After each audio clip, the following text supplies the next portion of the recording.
Cela se remarque déjà à l'extérieur du bâtiment. Ici, on réfléchit à la consommation d'énergie des porcheries avec une aération mécanique. L'air qui entre ne provient pas directement de l'extérieur, mais il passe par un échangeur de chaleur du sol. Dans le cas présent, ce dernier est constitué par 3 tuyaux d'un diamètre de 40 cm. Les tuyaux sont enterrés à une profondeur de 2,50 m dans le sol et permettent ainsi d'augmenter la température en hiver. Actuellement, la température extérieure est de moins 3 degrés, alors que l'air qui entre a 6,5 degrés.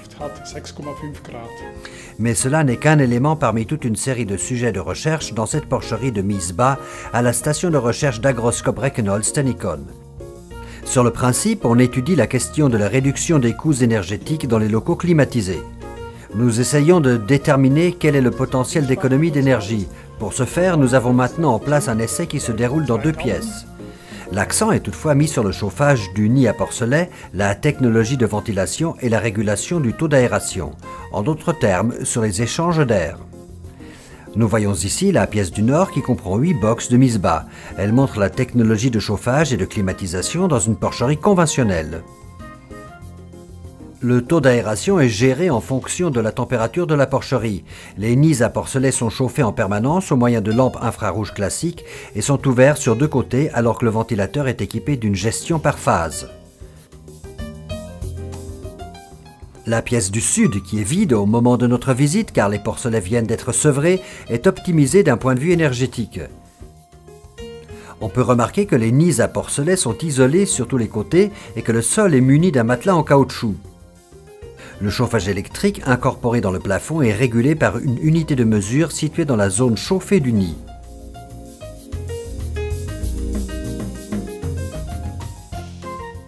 Le ventilateur du plafond est géré électroniquement et le taux d'aération est régulé en fonction de la valeur CO2 mesurée dans l'air de la porcherie du local de Miesbach. Nous mesurons continuellement la concentration en CO2, qui dépend du nombre et de l'activité des animaux. Si la concentration en CO2 augmente, le ventilateur accélère, ce qui augmente également le taux d'aération. Si la concentration en CO2 chute, on réduit également le taux d'aération. Ainsi, nous pouvons aérer en fonction des besoins 24 heures sur 24.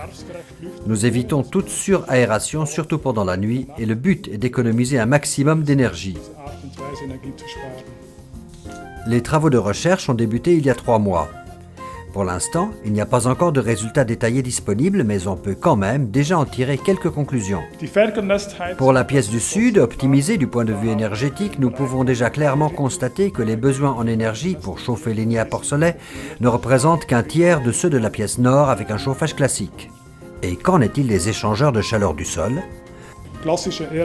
En présence des prix actuels pour l'énergie, il n'est malheureusement pas possible, sur la seule base de la réduction des besoins en énergie, d'amortir un tel échangeur de chaleur du sol classique tel que nous l'avons ici. La situation est différente pour le ventilateur géré électroniquement. Jusqu'à présent, ce dernier a consommé moins de la moitié de l'énergie d'un ventilateur conventionnel.